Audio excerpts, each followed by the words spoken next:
Selamat pagi saudara yang kasih Tuhan, kita bertemu dalam persekutuan doa pagi GKI Gading Indah. Nah, sebelum kita mulai membaca dan merenungkan firman Tuhan, mari kita berdoa. Allah Bapa, kami akan membaca merenungkan firman-Mu, maka biarlah firman ini sungguh menjadi kekuatan bagi kami, khususnya di tengah berbagai situasi yang membuat kami ketakutan, membuat kami merasa kehilangan damai sejahtera-Mu. Kami mohonkan doa ini hanya dalam satu nama, Yesus Kristus Tuhan kami. Pagi ini seperti yang dimintakan kepada saya sesuai tema kita, maka saya akan membaca dari Yohanes 16 ayat 31 sampai 37. Jawab Yesus kepada mereka, percayakah kamu sekarang? Lihat, saatnya akan datang, bahkan sudah datang, ketika kamu akan dicerai-beraikan masing-masing ke tempatnya sendiri, dan kamu meninggalkan aku seorang diri. Namun aku tidak seorang diri, sebab Bapa menyertai aku. Semuanya itu kukatakan kepadamu supaya kamu beroleh damai sejahtera dalam aku. Dalam dunia kamu menderita penganiayaan, tetapi kuatkanlah hatimu, aku telah mengalahkan dunia. Saudara yang kasih Tuhan, apa yang Anda bayangkan kalau dikatakan bahwa diri Anda atau siapapun itu punya yang namanya damai sejahtera? Nah, dulu saya membayangkan kalau saya punya damai sejahtera berarti apapun yang terjadi di sekitar saya tetap merasa tenang, tetap merasa tidak terpengaruh oleh semua itu. Ya, saya selalu punya gambaran damai sejahtera itu ibarat seorang yang duduk di pinggir sungai di bawah pohon, dia asik mancing. Sedangkan di sekelilingnya itu ada orang berkelahi, ada orang berantem, ada perang dan sebagainya. Dan cukup lama saya meyakini seperti itu. Bodoh amatlah dengan apa yang terjadi di dunia ini. Yang penting saya merasa damai dan tenang. Tetapi makin saya mencoba membaca, merenungkan firman Tuhan, saya sadar betapa gambaran itu sekalipun indah, bagus, tapi keliru. Apalagi dalam terang iman Kristiani. Kenapa saudara-saudara?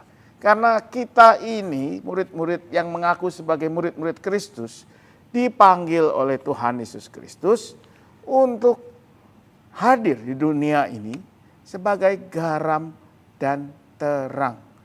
Artinya tidak mungkin bahwa kita bisa tenang, bisa damai sekalipun sekeliling kita ini rusuh, orang berkelahi, orang berantem, orang terjadi ketidakadilan, terjadi penyelewengan wewenang. Pokoknya saya bisa damai, tenang, bisa berdoa kepada Tuhan. Tidak mungkin, saudara. Itu yang ada, kalau kita beriman seperti itu, maka berarti iman kita adalah iman yang eskapis, yang melarikan diri dari kenyataan dan kehidupan dunia. Dan iman kita menjadi iman yang tidak punya sentuhan dengan lingkungan dunia sekitar kita ini. Dan dengan demikian iman kita sebetulnya bukanlah iman sebagaimana yang dinyatakan, diajarkan, diteladankan oleh Tuhan Yesus sendiri. Tuhan Yesus mengajarkan bagaimana Ia menghadirkan kasih Allah Bapa dalam dunia. Dia tidak pernah melarikan diri dari pergumulan. Dan itu yang Tuhan katakan kepada murid-muridnya. Tuhan katakan, kamu beroleh damai sejahtera dalam aku. Tetapi bukan berarti apa yang menjadi pergumulan murid-muridnya hilang. Atau mereka tidak usah lagi peduli dengan hal itu. Tidak, Tuhan katakan dalam dunia kamu menderita penganiayaan. Tetap itu harus mereka hadapi. Tantangan, pergumulan, kesulitan, kehidupan. Tidak dengan serta-merta hilang ketika damai sejahtera mereka rasakan. Kalau begitu seperti apa damai sejahtera itu? Damai sejahtera adalah ketika semua hal itu terjadi, kita menghadapinya, kita mungkin juga pasti terpengaruh olehnya, tapi kemudian kita mengarahkan diri kepada Tuhan Yesus Kristus, kepada Bapa di sorga yang menyertai Kristus dan menyertai kita. Sehingga kita bisa menghadapi semua itu dengan ketenangan, penyerahan diri, dan bahkan dengan demikian kita juga bisa membagikan, menghadirkan, menularkan damai sejahtera itu kepada orang-orang di sekitar kita. Saya jadi ingat gambaran beberapa tahun lalu, Anda tentu ingat ketika terjadi peristiwa terorisme di Jakarta. Ada sejumlah orang yang meledakkan bom di tengah-tengah kota. Kemudian ketika massa berkumpul mereka menembakkan pistol. Terjadi pertempuran sengit. Indonesia menjadi perbincangan dunia bukan cuma karena itu. Tetapi karena ada hal yang lucu sebetulnya. Bahwa hanya beberapa puluh meter dari tempat itu ada beberapa pedagang kecil yang tetap berdagang. Tukang jual minuman tetap jual minuman, tukang siomay atau apalah ya, tetap jualan. Bahkan ada tukang nasi goreng yang asik menggoreng nasi dan melayani pembeli. Hanya jarak dekat sekali dengan titik di mana peristiwa terorisme itu terjadi. Saya merasa mungkin ini gambaran lebih tepat tentang damai sejahtera. Bahwa di tengah segala hal terjadi, mereka tetap melakukan apa yang menjadi pekerjaan mereka, tugas mereka. Apakah mereka takut? Mestinya iya. Tetapi buat mereka ada hal yang penting yang harus mereka kerjakan, yaitu bagaimana mencari nafkah, menafkahi keluarga mereka, dan itu yang mereka lakukan. Dan tanpa mereka sadari ketika mereka melakukan yang terbaik yang mereka bisa, mereka menularkan keberanian itu kepada orang-orang lain di sekitarnya. Jangan takut terhadap teror, tukang minuman, tukang nasi goreng aja nggak takut. Bahkan kepada dunia. Yang mengatakan seperti ini harusnya kita punya keberanian untuk melawan teror. Teror itu senjatanya ketakutan, keberanian menghadapi adalah lawannya. Disitulah saya merasa itulah damai sejahtera. Dan buat kita damai sejahtera itu lebih daripada itu karena kita meyakini damai sejahtera kita berasal dari Tuhan dalam Yesus Kristus yang sudah mengalahkan segala penderitaan. Karena itu saudara yang dikasih Tuhan, di tengah situasi kita yang sering mendatangkan ketakutan, Anda mungkin membaca berita ini dan itu diteruskan lewat pesan singkat. Wah, ingat kerusuhan 98, hati-hati orang-orang Cindo, masih ingat nggak yang dulu dan sebagainya. Yang saya mau katakan, tentu kita khawatir, kita pasti masih punya trauma-trauma. Tetapi ingatlah akan damai sejahtera dari Tuhan yang tentu tidak membuat semua itu hilang. Orang yang meneror tetap ada, pesan-pesan yang tidak jelas itu tetap ada. Tetapi dengan sedikit keberanian kita bisa katakan no, kami tetap akan menghadapi semuanya. Karena Tuhan beserta kita dan hal itu juga akan menular kepada orang lain. Luar biasa kalau Anda baca di media sosial akhir-akhir ini. Betapa banyak orang yang selalu mengatakan ini bukan soal agama atau etnis atau apapun. Ini soal menghadapi penguasa yang tidak melakukan tugasnya dengan sebaik-baiknya. Setiap ada satu unggahan yang mau menyeret ke arah agama atau ras atau etnis, selalu kemudian akan di-counter oleh begitu banyak orang lain di media sosial. Jadi keberanian yang hadir dari damai sejahtera. Keberanian yang bukan berarti menghilangkan masalah, tetapi menguatkan kita untuk menghadapi setiap tantangan pergumulan bersama Tuhan. Bisa menjadi juga berkat, menular, dan mengajak lebih banyak orang untuk menghadapinya.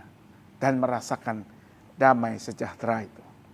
Kiranya ini menjadi kekuatan bagi kita dalam menghadapi hari yang baru ini. Maka mari kita berdoa. Allah Bapa Surgawi, kami bersyukur untuk damai sejahtera-Mu yang selalu menguatkan, selalu memberi kekuatan kepada kami. Karena kami mengingat Yesus Kristus yang sudah menghadapi segalanya dan menang. Maka biarlah Kristus juga yang selalu menguatkan kami menghadapi berbagai ketakutan, menghadapi berbagai kekhawatiran, trauma, khususnya dalam situasi terakhir dari negara kami. Kami mau berdoa agar dengan kekuatan dari Tuhan, damai sejahtera Tuhan, kami pun boleh menguatkan orang lain. Kami dikuatkan juga oleh begitu banyak orang dari berbagai suku, etnis, ras, keyakinan, kepercayaan. Berkatilah mereka semua juga ya Tuhan. Biar bersama-sama kami menghadirkan damai sejahtera yang sejati ini. Kami mau berdoa untuk bangsa dan negara kami. Terus ingatkan para pemimpin agar melakukan tugasnya dengan baik, agar diberi ketegasan untuk bisa mengambil keputusan yang benar. Untuk mereka-mereka yang menyalahgunakan wewenang, untuk mereka-mereka yang tidak melakukan tugas yang dipercayakan kepada mereka dengan baik, biarlah mereka boleh mempertanggungjawabkannya. Dan kami sebagai masyarakat boleh terus menyuarakan apa yang benar, apa yang baik buat kehidupan bersama ini. Sertai kami ya Tuhan, kuatkan kami untuk boleh menghadapi segala kekhawatiran kami. Kami yang mengkhawatirkan tempat-tempat usaha kami yang mengkhawatirkan rumah kami, keluarga kami yang memiliki berbagai kekhawatiran. Tuhan yang kuatkan selalu. Ajar kami untuk selalu memandang kepada Tuhan, sumber kasih anugerah kami. Tuhan yang menyertai juga mereka-mereka yang bergumul dengan rupa-rupa kelemahan fisik maupun psikologis, spiritual. Beri kekuatan, beri pemulihan di mana perlu, berikan penyerahan diri kepada Tuhan. Berikan sukacita dari Tuhan saja. Kami mau berdoa untuk gerejamu. Biar segala peristiwa yang terjadi ini tidak membuat gerejamu hanya memikirkan keselamatannya, tetapi terus mencari cara untuk hadir sebagai bagian dari Indonesia, menghadirkan kasih anugerah Allah, menunjukkan teladan akan iman percaya, menunjukkan kekuatan yang dari Tuhan sendiri.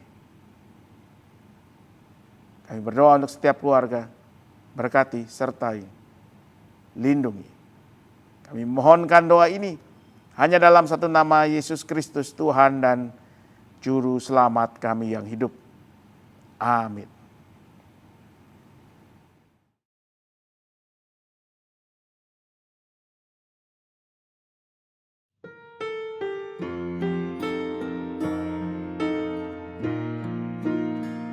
Ku berserah kepada Allahku, di darat pun di laut menderu, tiap detik